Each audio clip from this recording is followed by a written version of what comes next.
Good morning. We're in John 3, and we're going to be in 12 through 15 today. Again, this continuing conversation between Jesus and Nicodemus. So, Jesus explained some things. Nicodemus has been confused. Jesus kind of challenged him, and then he says this: I've spoken to you of earthly things, and you do not believe. How then will you believe if I speak of heavenly things? No one's ever gone into heaven except the one who came from heaven, the Son of Man. Just as Moses lifted up the snake in the wilderness, so the Son of Man must be lifted up, that everyone who believes may have eternal life in him. Now, there's a lot here, and I won't get to actually all of it.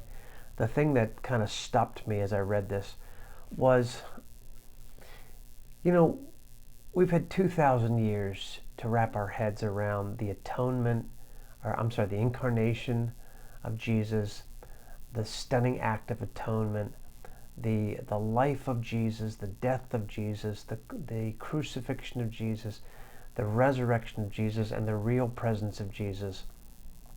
And we know that when we read Jesus, we feel like little babies, like he's spoon feeding us. We read the Sermon on the Mount, the wisdom that pours out from him.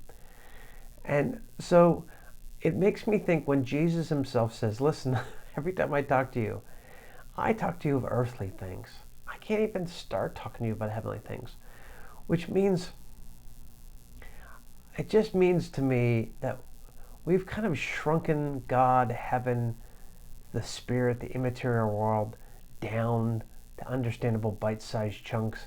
And really, it's so far beyond our imagination that Jesus says your minds would be blown if I were to expose you to spiritual realities, heavenly realities, the nature of God, the character of God, the purposes of God, the work of God in the universe outside of this earth. Like, it makes me just hungry to have a much, much, much bigger God.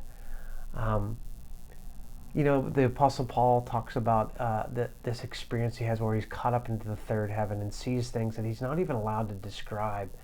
And I wonder about that sometimes. But perhaps he gets a glimpse, and perhaps he gets to see and is blown away. So I guess it creates a hunger and a sense of expectation to fully embrace the things that apply to us now on earth, so that we get to explore forever in eternity the eternal mysteries of the heavenlies. Grace and peace to you.